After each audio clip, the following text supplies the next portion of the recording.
Welcome, Mr. Eadom. I'm eager to talk to you because you said in your letter that you are interested in the computational aspect of intelligence and you also want to do open science. Yeah, I have to admit that I was a little bit confused when doing research in this area. Uh, it sort of seems like intelligence is this mix of, different kinds of areas like perception, planning, auditory senses, tactile sensing, and so on. Um, I want to do something like fundamental and groundbreaking, but it's a little demotivating to, be forced to pick a specific area. Many people over the centuries asked the same question, and it's a very difficult question. And naturally, they got it wrong. They equated intelligence with the high level thinking of the humans, and they missed the core of it. What do you mean? Like, Well, let's take things from the beginning. Why do we have brains? so that we can think. No, absolutely not.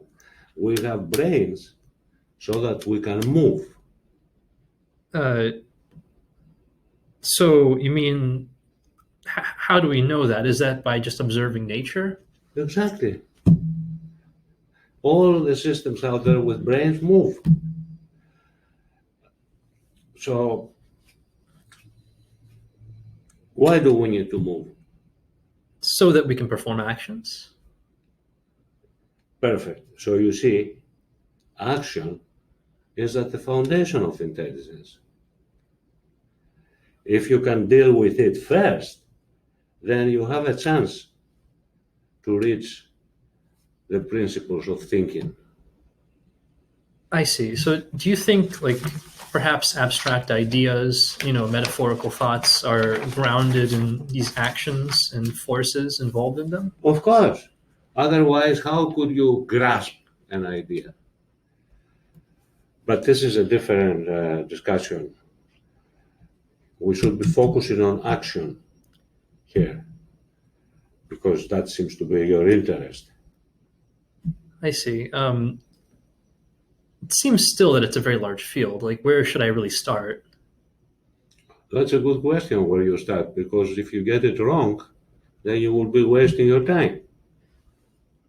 Okay, but how would we represent an action? Like, what does it mean? Like, what does it mean to really do something? That's a good question. And you can learn a lot of things by watching others doing things, both people and animals. If you can understand what they are doing, then this means that you have the appropriate representations and the right knowledge. We in my lab and others have been looking at this problem for some time. In other words, how do you structure the actions? So this problem involves all the pieces of the amalgam that you referred to before. It has inside vision, it has sound, it has motor control, it has knowledge, and it has planning. All of those aspects of intelligence are involved in this problem. I see. So it seems like planning is, you can perform planning because, only through being able to anticipate, future actions. And it seems like that, knowledge is there so that, you know exactly how an action is done. Exactly. So it would appear that there is no hope to understand actions, but there's already a few basic results in this problem that suggests that a solution is possible. So how would that really be done? Well, the first basic result is that actions are characterized by a syntax. Just as natural language has syntax and semantics, so does action as well. There have been a few proposals for grammars of action, and it is not clear what the ultimate story is going to be, but the action that we see has both syntax and semantics. And it's because of the syntax that we are able to handle it. So I didn't know syntax applied to action, like language, sure, but that, interesting. I didn't know that. Yeah, syntax, it's actually simpler than the syntax of language. And basically, syntax amounts to a set of rules on how you can put the different movements together to get a meaningful action.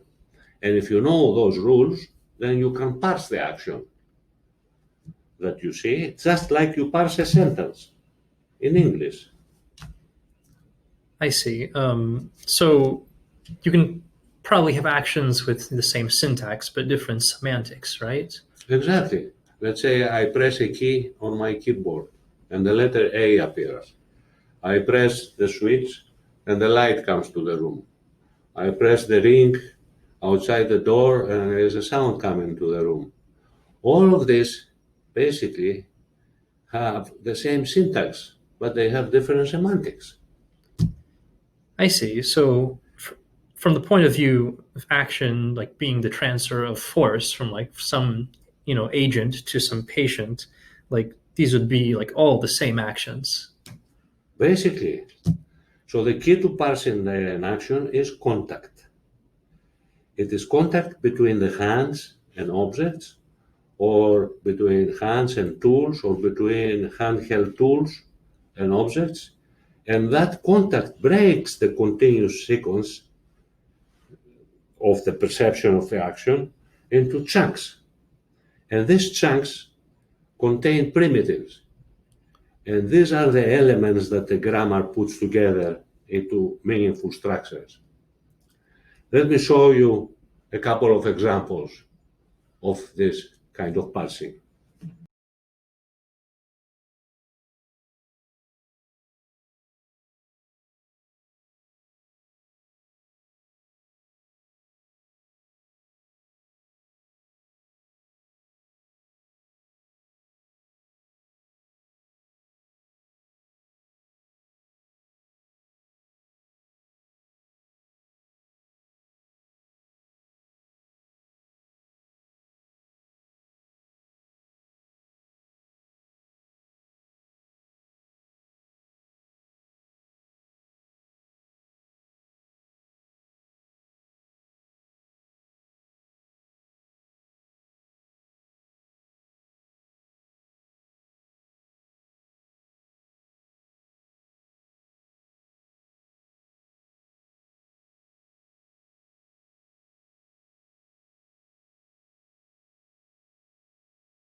So what are these primitives?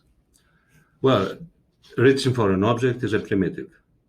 A specific grasp is a primitive. Pushing, pulling is a primitive. All actions are made of those. The truth is, however, that we don't know exactly what the primitives are, but we have a notion of a subset of them. So this is a very good problem to investigate, the primitives that are put together. And since you also want to do open science, it would be great if you can connect this problem to other fields, not just to robotics or cognitive robotics, but there's many fields out there where these notions are very important. And these ideas have not penetrated those fields as of now. So to democratize AI, we must be able to empower the people Of course, we have to do the right things by using the appropriate resources or making our work out there open and transparent, but we have to empower the people, and to empower them, we need to develop universal frameworks where we can express action independently of the robotic mechanism that is going to carry out the action.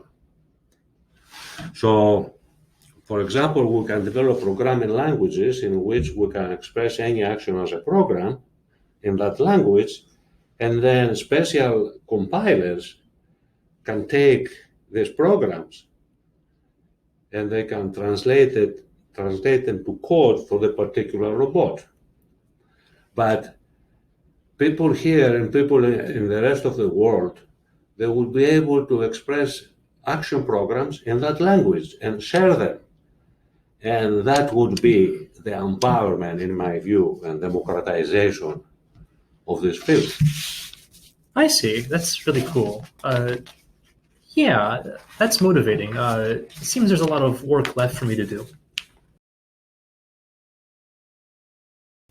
Professor, I won the Epic Kitchen's Action Dissipation Challenge. Really? Congratulations. What is that? It's a competition between some companies and some universities. 32 participants, 32 people wear head-mounted cameras recording what they're seeing in the scene, and they record specifically their kitchen activity, and each recording lasts about 3 days. So the challenges involve understanding the actions performed by the people in the video.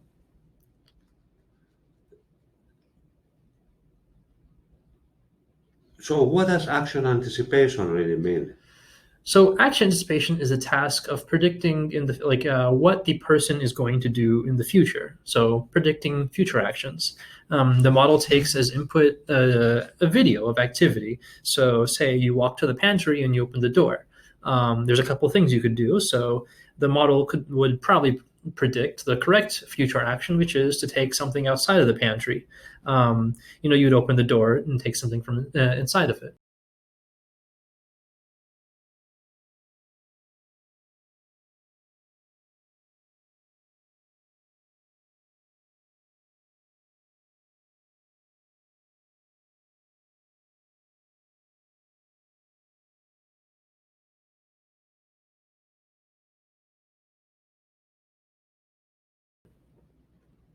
But is this a good task? Because it looks like it's ambiguous. I may take something from inside, but I may change my mind and go do something else. Yeah, exactly. That's very true. The task is inherently ambiguous, but while you may not be able to predict with 100% certainty exactly what the person's going to do, especially if there's like lots of objects in front of you and you don't have good context, it's still you can still predict with lots of certainty that one of many possible things could happen. I see. After all, action anticipation is very important. Anyway, are there no previous methods in the literature dealing with this problem? There are, but they're not that great, to be honest. From visual inspection, I can predict future actions better than these models can. So there's a lot of work to be done. But why is that? It's probably because these models are not capable of understanding, activities. Like they're only capable of processing like very, very small clips that are like maybe 1 second long, like if even that. Yeah. But is that such a really bad thing? I mean, after all, if I see your hand moving towards the knife and there's a carrot in the scene, then I can say with lots of certainty that you are going to cut the carrot in a few seconds. Yeah, these short-term dynamics are very helpful, but processing longer video helps you capture temporal context. So if you're performing repetitive activity, like say you're emptying a dishwasher or something, seeing like a couple feet away from the dishwasher means you're going to do something with it. But having seen, like, say, 10 seconds of activity where you open it and begin to transfer each and one of the contents, and if the dishwasher is not quite fully empty, I know that you're probably just going to keep doing that for the next maybe 50 seconds. So this understanding the underlying temporal structure of action is something that current methods are not capable of. And because, like I said, they only can capture like video on the order of like 1 or 2 seconds. Ah, so why can't these methods process video at longer time scales? What is the limiting factor? It's because these methods are processing the entire video. They're not paying attention to like where, in the scene is most useful for understanding the actions, and they're not paying attention to when, the important events happen in the video. Ah, I see. I think I see where you're getting at. Yeah, like you said, the key to parsing an action is contact. So we first created models capable of inferring, taking short video clips and inferring these contacts. This is actually really difficult, surprisingly, because the hand occludes the object. Like, think of scissors. Like, you may only see the very, very stub of it after it's inside your hand. Also, people like to move things outside of the field of view of the camera.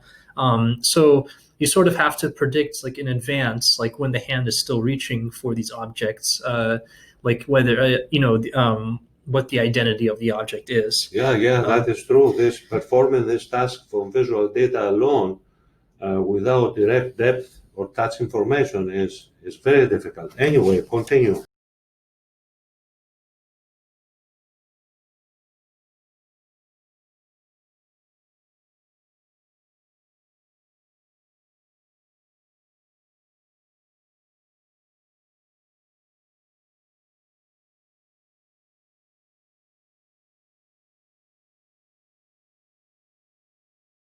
Please. Thanks. So I took your proposed approach to representing videos. So I structured videos into these temporally discretized, like highly discretized sequences of states based on contact. So these states are delineated by contact events, like depending on whether contact is made or broken.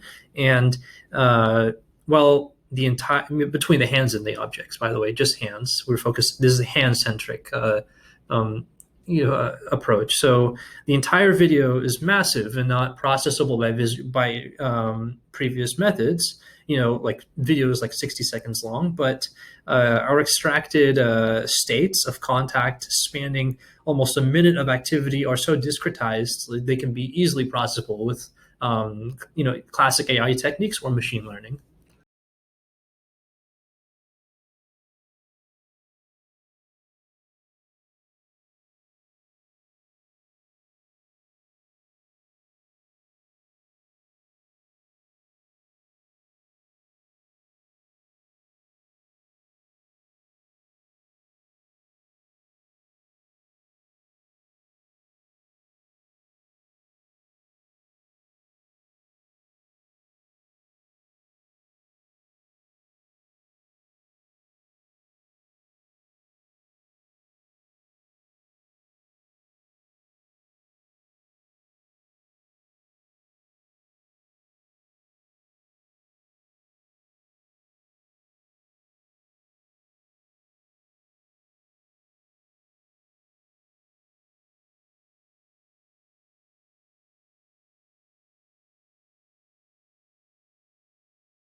Ah, I see. So you use basically the hands as a spatiotemporal attention mechanism, where you only care about events in the video where contact occurs, and you only care about which objects were contacted. Exactly. We call this entire framework egocentric object manipulation graphs, or Ego-OMG. Yeah, we're very excited. That's great. So what's next? So up until now, we've been thinking I've really been only thinking like very basically. So representing like these low level like contacts, but the natural extension would be to aggregate these contacts and include motion, like motion representations, maybe motion primitives. We need to just capture hand motion in some way, and I'm sort of having a very hard time figuring out what these representations should be. This is a very hard question, but very good problem. I'm aware of an effort that is like more than 100 years ago by a very smart guy that developed a system that is called Werbligs or Verbligs, and that may be what you are really looking for. So this Verbligs are a framework that consists of 18 fundamental hand and eye motions that are used to analyze the physical work that is done by manual laborers. This person who came up with this, he wanted to understand ergonomics and he wanted to understand what really humans do in factories so that they can make their life easier. So he analyzed it down to the detail, and he has introduced some primitives, but those primitives are not just movements of the hand, they are also activities like searching for something and so on. So that would be a very good starting point for your investigation. Yeah, you know what? I'm sure there's something there. Let me get back to you in a few months. Good luck, Eadom. Thank you.